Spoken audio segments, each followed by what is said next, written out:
शिव भक्ति कल्पद्रुम।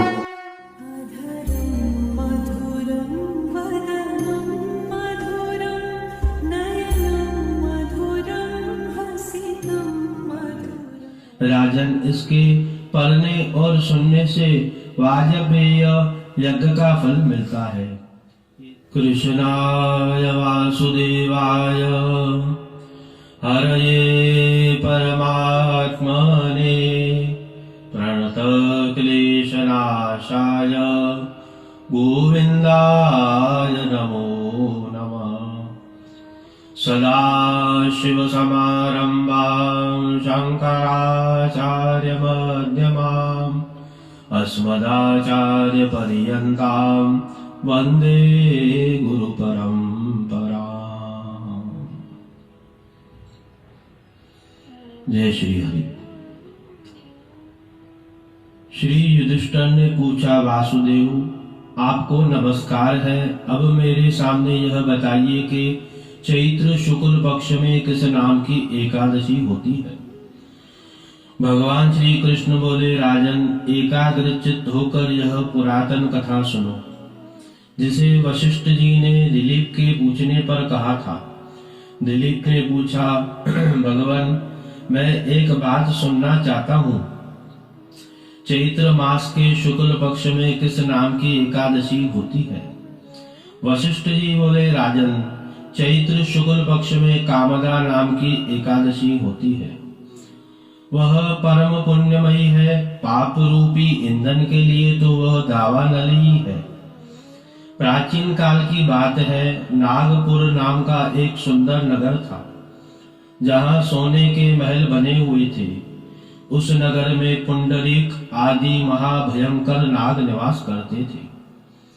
पुंडरीक नाम का नाग उस दिनों वहां राज्य करता था। गंधर्व, किन्नर और अप्सराएं भी उस नगर का सेवन करती थी। वहां एक श्रेष्ठ अप्सरा थी जिसका नाम ललिता था। उसके साथ ललित नाम वाला गंधर्व भी था। वह दोनों पति पत्नी के रूप में रहते थे। दोनों ही परस्पर काम से पीड़ित रहा करते थे। ललिता के हृदय में सदा ही पति की मूर्ति बसी करती थी और ललित के हृदय में सुंदरी ललिता का नित्य निवास था। एक दिन की बात है कि नागराज पुंडरी राजसभा में बैठकर मनोरंजन कर रहे थे। उस समय ललित का गान हो रहा था, किंतु उसके साथ उसकी प्यारी ललिता नहीं थी। गाने गाते गाते ललिता का स्मरण हो आया। अतः उसके पैरों की गति रुक गई और जीभ लड़खड़ाने लगी। नागों में श्रेष्ठ करकोटक ललित के मन का संताप ज्ञान हो गया। अतः उसने राजा पुंडरीक को उसके पैरों की गति रुकना एवं गाने में त्रुटि होने की बात बता दी। करकोट की बात सुनकर नागराज पुंडरीक की आंखें क्रोधित लाल हो गई। उसने गाते हुए कामातुर ललित को श्राप दे दिया, है दुर्बुद्धि, तू मेरे सामने गान करते समय भी पत्नी के वशीभूत हो गया, इसलिए राक्षस हो जा।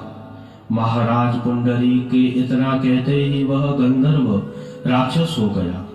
भयंकर मुख, विकराल आंखें और नेत्र, देखने मात्र से भयं उपजात वाला रूप, ऐसा राक्षस होकर वह कर्म का फल भोगने लगा। ललित अपने पति की विकराल आकृति देख मन ही मन बहुत चिंतित हुई। भारी दुखित कष्ट पाने लगी। सोचने लगी, क्या करूं, कहां जाऊं, मेरे पति पाप से कष्ट पा रहे हैं। वह रोती हुई घने जंगल में पति के पीछे पीछे घूमने लगी। वन में उस एक सुंदर आश्रम दिखाई दिया, जहां एक शांत मुनि बैठे हुए थे। उनका किसी भी प्राणी के साथ वैर विरोध नहीं था। ललिता शीघ्रता के साथ भाग गई और मुनि को प्रणाम करके उसके सामने खड़ी हुई। मुनि बड़े दयालु थे। उसे दुखित को देखकर वह इस प्रकार बोले, शुभे तुम कौन हो, कहाँ से यह आई हो, मेरे सामने सच सच बताओ। ललिता ने कहा, महामुने, वीर धनवा नाम वाले एक गंधर्व है। मैं उन्हीं महात्मा की पुत्री हूँ। मेरा नाम ललिता है। मेरे स्वामी अपने पाप दोष के कारण राक्षस हो गए हैं। उनकी यह अवस्था देखकर मुझे चैन नहीं हो। हे ब्राह्मण, इस समय मेरा जो कर्तव्य हो वह बताइए। विप्रवर, जिस पुण्य के द्वारा मेरे पति राक्षस भाव से छुटा कर पा जाए उसका उपदेश कीजिए। ऋषि बोले, भद्रे, इस समय चैत्र मास के शुक्ल पक्ष की कामदा नामक एकादशी तिथि है, जो सब पापों को हरने वाली और उत्तम है।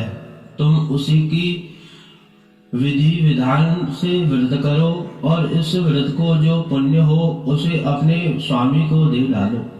पुण्य देने पर क्षण भर में ही उसके शाप का दोष दूर हो जाएगा। राजन, मुनि का यह वचन सुनकर ललिता को बड़ा हर्ष हुआ।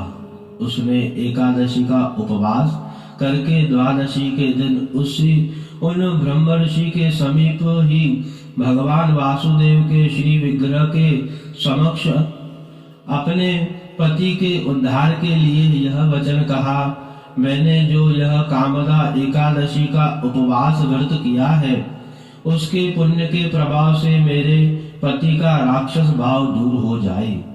वशिष्ठ जी कहते हैं कि ललिता के इतना कहते ही उसी क्षण ललित का पाप दूर हो गया। उसने दिव्य रूप धारण कर लिया, राक्षस भाव चला गया और पुनः गंधर्वत्व की प्राप्ति हुई। नृपश्रेष्ठ, वो दोनों पति पत्नी कामदा के प्रभाव से पहले की अपेक्षा से भी अधिक सुंदर रूप धारण करके विमान पर आरूढ़ अत्यंत शोभा पाने लगे। यह जानकर इस एकादशी के व्रत का यत्न पूर्वक पालन करना चाहिए। मैंने लोगों के हित के लिए तुम्हारे सामने इस व्रत का वर्णन किया है। कामदा एकादशी ब्रह्म हत्या आदि पापों को तथा पिशाचत्व आदि दोषों को भी नाश करने वाली है। राजन, इसके पढ़ने और सुनने से वाजपेय यज्ञ का फल मिलता है। एतत् कथायाम भगवान श्रीमन नारायण अर्पणमस्तु। ओम शांति शांति शांति। शिव भक्ति कल्पद्रुम यूट्यूब चैनल को आप लाइक, शेयर, सब्सक्राइब जरूर करें और बेल आइकन दबाकर आध्यात्मिक कथाओं का आनंद जरूर लें। हर हर महादेव।